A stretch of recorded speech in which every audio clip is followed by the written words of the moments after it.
요한복음 2장 23절에서 25절 말씀을 제가 봉독하겠습니다.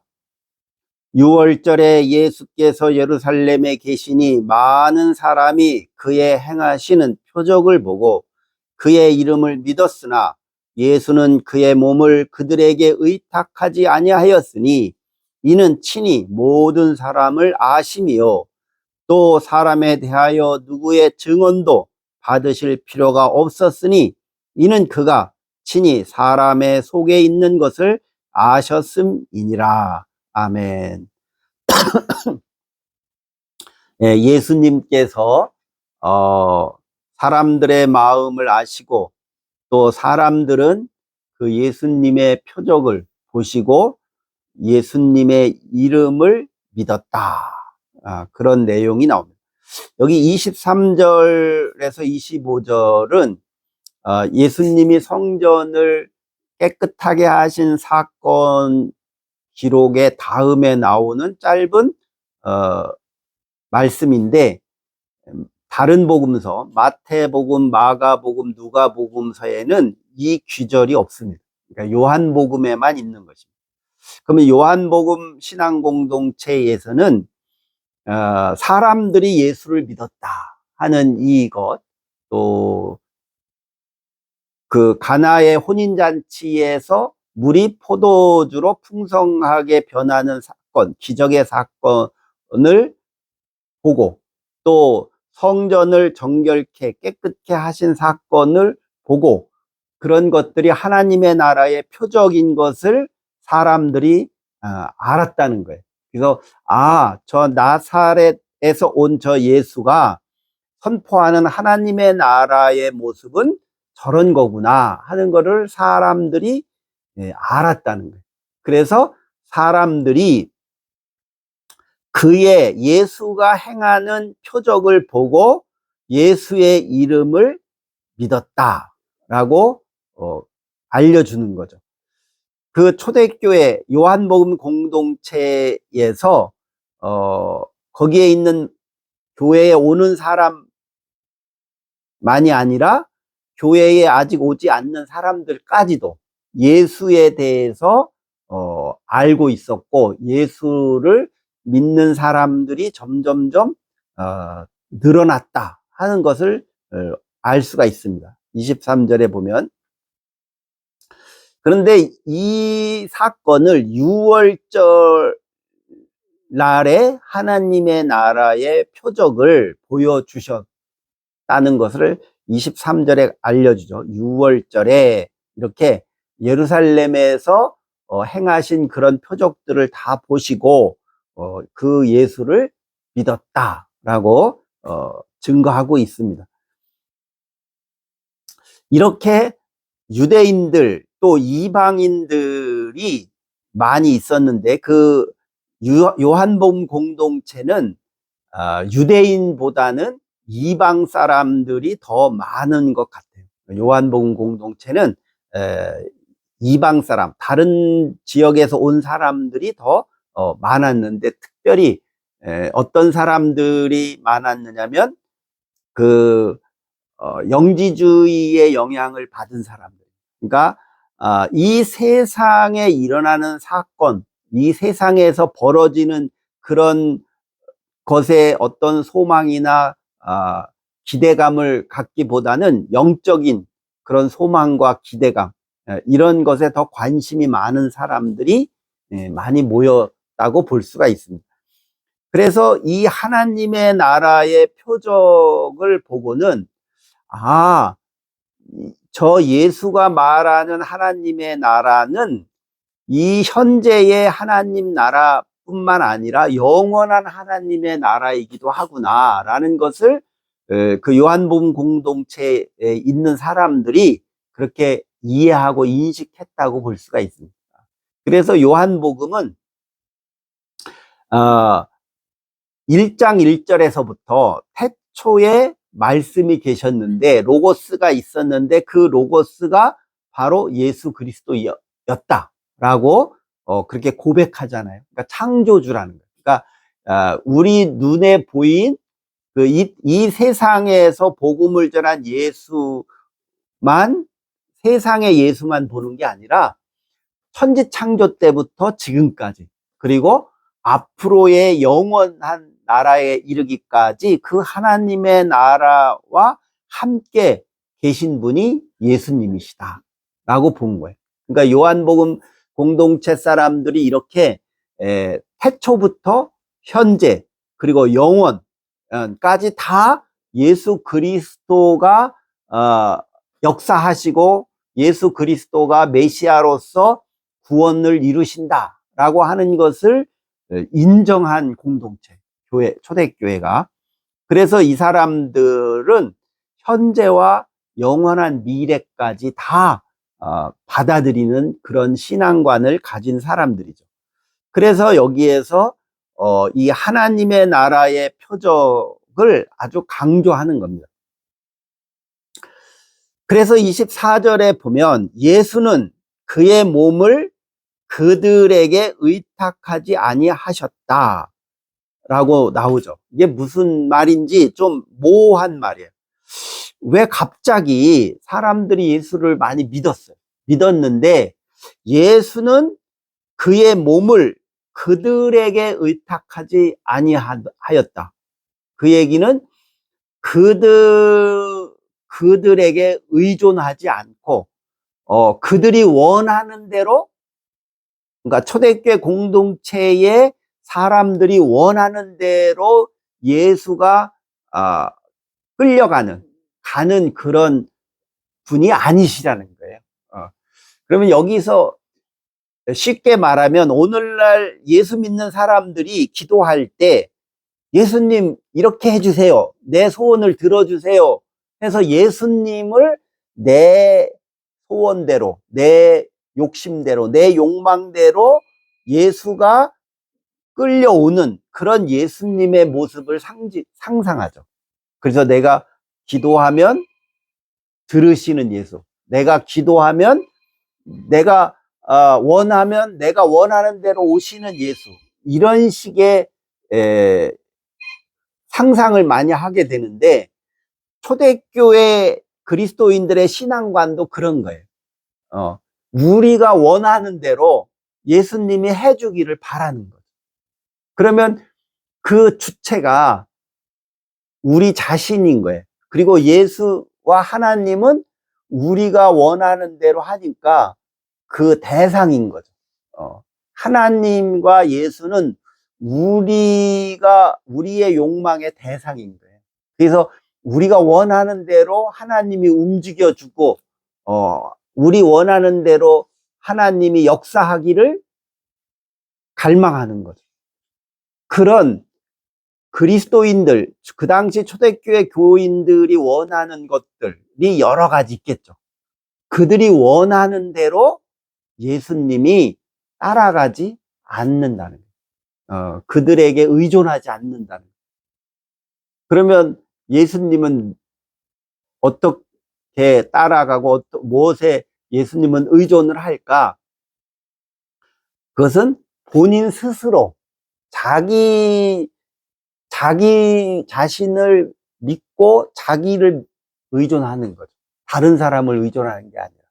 근데 그래서 하나님도 그 출애굽기 3장의 모세가 당신이 누구인지를 저기 애굽에 있는 이스라엘 사람들에게 내가 얘기를 해줘야 되는데 누구라고 얘기할까요? 이름이 뭐예요? 라고 모세가 가시떨기 나무에서 하나님한테 질문을 하니까 하나님께서 대답하기를 나는 나다, 그렇게 나오네요.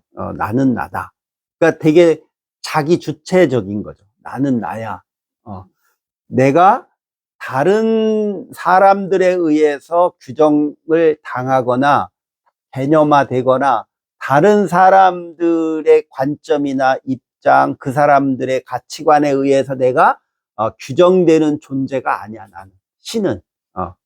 근데 우리 인간들은 자기 욕망이 강하니까 신을 자기 욕망이라는 그 범주 안에 하나님을 가둬놓으려고 하죠. 그래서 내 마음대로 하고 싶은 거예요.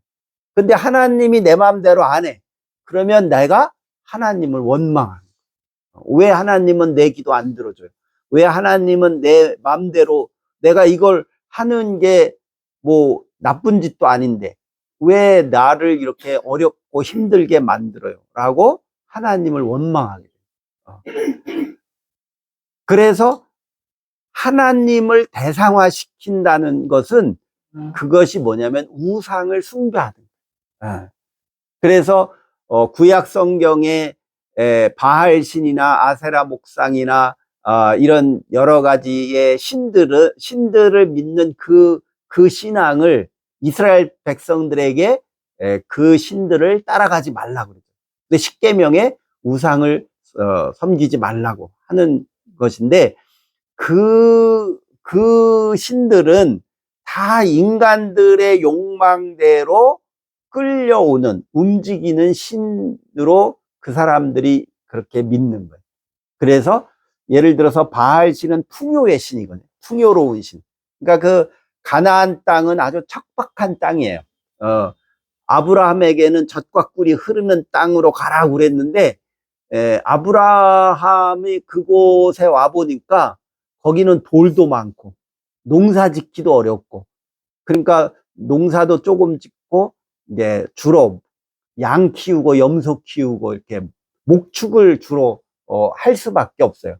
왜냐면 그 흙이 옥토가 별로 없기 때문에 그런 거잖아요. 그럼에도 불구하고 아브라함은 여기가 하나님이 약속하신 땅이다 라고 믿은 거죠. 그래서 여기에서 우리가 정착을 해서 정말 하나님이 우리를 축복한다는 걸 믿고 이 척박한 땅이지만 우리가 열심히 노력해서 여기를 하나님의 축복의 땅으로 우리가 만들자라고 아브라함이 그렇게 결심을 하고 자기 가족들과 후손들에게 그 이야기를 계속 해준 거죠. 그래서 이스라엘의 신앙관 속에서는 하나님이 우리 이스라엘 아브라함의 자손들을 선택해 줬고 축복해 주셨다라고 믿는 거잖아요. 그래서 전적으로 하나님 말씀을 따라가는 거예요. 그러니까 하나님 신을 우리가 이렇게 끌고 가는 게 아니라 아브라함의 신앙은 철저히 하나님을 따라가는 거예요. 거기가 좋든 나쁘든 우리 마음에 들든 안 들든 간에 하나님이 나를 여기로 인도해 주셨구나 라고 믿고 순종하는 거죠. 그걸 믿음이라고 해요. 그런데 우상 숭배하는 자들의 신앙과는 그런 게 아니에요. 바알신처럼 우리에게 풍요로움을 주세요. 우리에게 풍년을 주세요. 그래서 그 풍요로움을 주도록 그 신을 즐겁게 해줘야 돼. 그 신을 기쁘게 해줘야 신이 우리를 축복해 준다고 믿는 거죠. 그래서 결론은 자기들의 욕망을 충족하는 거예요. 그런 것들은 다 우상숭배라. 우상숭배. 그러니까 초대교회 그리스도인들에게도 그런 신앙관이 다 있는 거죠. 기본적으로 우리 인간들은 다 자기의 욕심이 있는 거잖아요. 그래서 초대교회 그리스도인들도 예수님을 자기가 원하는 대로 해주는 그런 구원자라고 인식을 자꾸 갖는 거예요. 그래서 요한복음 공동체가 이 요한복음을 쓰면서 왜 요 귀절을 여기다 집어넣었을까? 그를 보면 그 초대교회 공동체의 믿음에 대해서 아주 중요하게 생각했기 때문에 그래요. 믿음에 대해서. 그리고 초대교회 공동체 그리스도인들의 믿음에 문제가 있다고 인정한 거죠. 문제가 있다. 그래서 예수를 자기들의 욕심대로 끌고 가려고 하는 그런 우상숭배와 같은 믿음을 가진 그리스도인들이 자꾸 늘어나니까 그 예수는 너희들에게 의존하지 않는다. 그러니까 너희들이 원하는 대로 가지 않는다는 거예요. 그래서 예수님의 제자들이 6월절 만찬 때도 예수님께서 그러잖아요. 내가 고난을 당하고 죽임을 당한다는 얘기를 하니까 제자들이 그럴 수 없다. 또 예수님이 겟세마네 동산에서 기도할 때도 아니 예수님이 왜 죽어야 되냐, 우리를 왜 떠나야 되냐, 그거 인정할 수 없다고 생각해서 제자들은 겟세마나 동산에서 다 도망가요. 아니면 잠드는 거예요. 잠들어. 예수가 원하는 대로 따라가질 않는 거예요. 왜? 아니 예수님이 하나님의 나라를 이루고 구원을 이루고 메시아로 오셔서 이제 로마의 통치자들을 다 물리치고 하나님의 나라를 이룬다고 해서 쫓아왔는데, 배와 그물을 다 버리고 왔는데, 아니 예수님이 하는 걸 보면 아니 로마와 싸울 생각은 안 하고 그냥 저들이 나를 잡아가면 나는 끌려가겠다, 이렇게 인식하고 그 유대인들 제사장들이나 로마의 통치자들에게 그냥 수동적으로 끌려가는 거예요.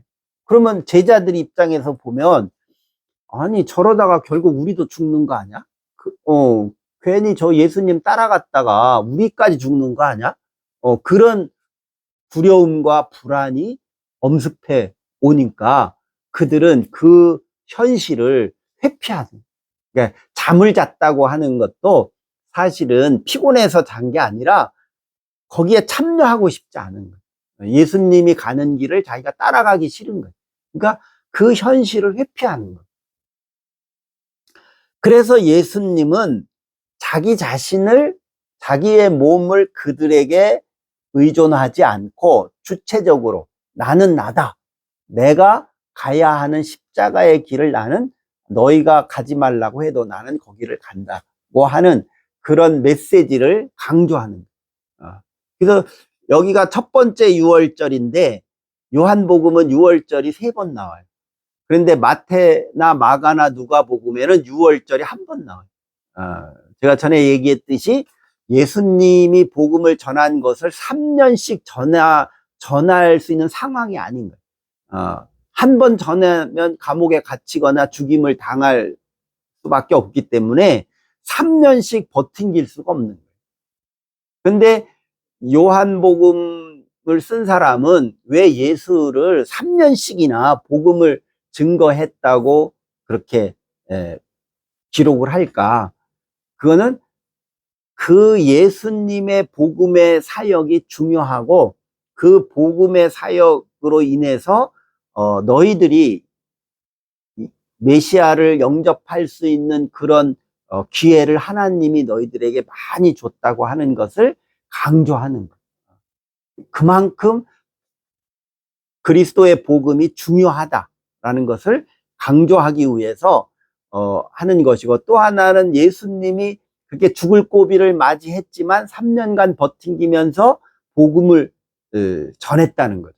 즉 교회를 위해서, 하나님의 나라를 위해서 우리도 예수님처럼 그 죽을 고비를 닥쳐와도 거기에 도망가지 말고 예수님처럼 목숨을 걸고 이 교회를 지켜야 되기 때문에 그런 거를 너희가 두려워하지 마라. 그래서 이 요한복음은 이렇게 예수님의 복음의 기간을 3년씩 기록을 한 거죠. 그래서 그들에게 의존하지 아니했는데 인이 왜 그랬느냐? 친히 모든 사람을 알았기 때문이다, 그렇게 나와요. 예수님이 그 주변에 있는 사람들의 생각과 마음을 예수님이 다 아신다는 거예요. 그러니까 아시기 때문에 그들을 의존하지 아니했다는 거예요. 그 얘기는 뭐예요? 그들의 마음이, 즉 초대교회 공동체 그리스도인들의 생각과 마음이 예수님의 십자가의 사건과 일치가 안 된다는 거예요. 그러니까 교회에 오는 사람들의 신앙과 그들의 마음 속에는 예수님의 고난의 십자가를 자기의 십자가로 받아들일 수 있는 그런 자세가 안 되어 있는 거예요. 그래서 예수님은 그들이 고난을 당하면, 핍박을 당하면 하나님을 배반하고 다 뿔뿔이 흩어질 가능성이 많은 인간들이죠. 그리고 그들은 내가 지는 십자가를 끝까지 따라올 수 있는 그런 믿음을 아직 갖지 않은 자들. 그래서 초대교회 공동체의 믿음은 언제 생기느냐? 예수님의 부활의 사건을 경험한 자들에 의해서 믿음이 그때서 생겨요. 그러니까 예수님이 십자가를 지고 부활의 사건이 일어나기 전에는 사람들, 또 예수의 제자들이 예수를 진정으로 믿었다고 보기 어려워요. 그래서 베드로도 3번이나 부인하고 제자들도 다 도망간 거잖아요. 그러니까 정말 교회에서 생각하는, 초대교회가 생각하는 믿음이라고 하는 것은 결국은 그리스도의 부활의 신앙을 가질 때만이 생길 수 있는 믿음입니다. 그러니까 부활의 신앙이 없이는 그 믿음은 흔들리는 것과 갈대와 같은 거예요. 언제라도 변할 수밖에 없는 그런 믿음인 거예요. 그래서 그런 믿음을 예수님이 다 아셨다는 거예요. 그러니까 그들이 십자가를 감당할 수 있는 믿음을 가지지 않았기 때문에 예수님은 그들의 마음을 다 아셨다고 하는 거죠. 그래서 여기에서 이제 24절에서 강조하는 걸 보면, 이 안다는 거. 예수가 그들을 알았다는 거잖아요. 안다는 거. 근데 여기에 기록에 보면 그들이 예수를 안다고는 없어요. 그러니까 그 사람들은 예수님을 잘 모르는 거예요. 표적을 보긴 봤는데 예수님에 대해서 저분이 메시아이고 십자가를 지시고 부활하시고 하나님의 나라를 이루시는 그런 구체적인 예수에 대해서는 잘 모르는 거죠. 그래서 일방적으로 예수가 그들을 알 뿐이에요. 그들은 예수를 잘 모르는 거예요. 그러니까 그들의 믿음은 되게 불안한 믿음이에요. 그러나 예수님이 그들을 잘 알기 때문에 그들에 대한 것을 모든 걸 알아서 예수님은 자기의 십자가의 길을 갈 수 있는 거죠. 그래서 그 믿음이라는 거는 알아가는 것과 같은 거예요. 믿음이라는 거. 그러니까 자기를 알고 이웃을 알고 하나님을 아는 거예요. 그래야 믿음이 형성이 되는 믿음이라는 거예요. 그래서 하나님과 나와 이웃의 삼각관계가 이루어져야 그 안에 핵심 코어에 믿음이 생기는 거예요. 그런데 우리들은 하나님과 나와의 관계만 이루어지면 그게 믿음이라고 생각해요. 근데 예수님이 내 이웃을 내 몸과 같이 사랑하라고 하는 그 말씀은 믿음이라는 게 하나님과 나와 이웃의 이 삼각관계가 다 온전히 이루어져야 거기에 믿음이 있는 거예요. 그래서 갈라디아서 2장에는 믿음이 중요하다 막 사도 바울이 강조하죠. 갈라디아서 2장에. 근데 야고보서 2장에 보면 행함이 중요하다. 행함이 없는 믿음은 죽은 믿음이다 그러잖아요. 그래서 믿음이냐 행함이냐 뭐 그것 가지고 논박을 많이 하는데 사실은 그게 같은 말이거든요. 동전의 양면이라서 내가 하나님과의 관계를 회복하는 것만이 믿음이다 라고 하면 그거는 자기 자아도취에 빠지는 거죠. 자아도취. 그래서 이웃과의 관계가 이루어지지 않으면 하나님과의 관계도 이루어지지 않는다는 것을 강조하는 거예요. 복음서는. 그래서 예수님이 가난한 사람, 병든 사람을 찾아가는 이유도 그게 믿음의 모습이죠. 그게 바로 하나님의 나라의 모습이라는 거죠. 그래서 25절에 보면 또 사람들을 의존하지 않을 뿐만 아니라 그들의 증언도 받으실 필요가 없다. 그들이 당신이야말로 정말 메시아입니다라고 증언을 해달라고 요청도 안 하고 그걸 필요로 하지 않는다는 거예요. 그래서 사람들이 저 예수가 메시아야라고 사람들이 다 이야기를 하고 증언을 해야만이 예수가 메시아가 되는 게 아니라 예수는 그 자체 본인 주체적으로 그냥 메시아. 그래서 사람들이 인정해주면 메시아고 사람들이 인정 안 하면 메시아가 아니고 뭐 그런 게 아니라는 거예요. 그런데 우리 세상은 어때요? 사람들이 인정해줘야 자기 존재가 드러나는 거예요. 사람들이 인정 안 하면 자기 존재감이 없어지는 거예요. 너는 내 자식이야 라고 부모가 인정해줘야 비로소 자식의 자기 정체성을 갖게 되잖아요. 그건 인간들 세상은 다 그런 거예요. 인정을 해줘야 자기 정체성이 만들어져요. 그런데 예수는 그렇지 않다는 거예요. 세상이 나를 증언 안 해도, 세상이 나를 인정 안 해도 나는 나라는 거예요. 나는 메시아라는 거예요. 그러니까 자기 정체성, 자기 주체적인 정체성이 확고한 거죠. 그래서 이 요한복음, 요한 공동체에서 이 요한복음이 요 귀절을 왜 집어넣었을까? 그거는 예수님의 정체성을 확실하게 알려주기 위해서 요 귀절을 넣은 거예요. 공동번역에 보면 그렇게 나와요. 누구에 대해서도 사람의 말을 들어보실 필요가 없으셨기 때문이다. 그리고 예수께서는 사람의 마음속까지 꿰뚫어 보시는 분이었다. 라고 이렇게 쉬운 말로 번역을 해놨는데, 사람들의 말을 들어볼 필요도 없었다라는 거예요.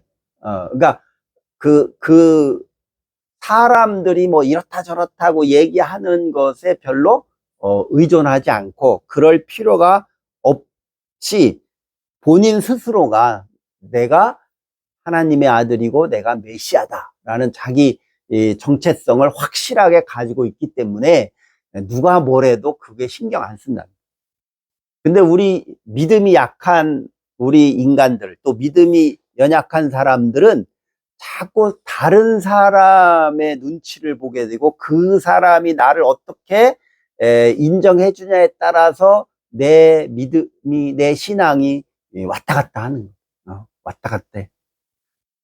목사님이 나를 알아주지 않아. 그러면 내 믿음이 시험당하는.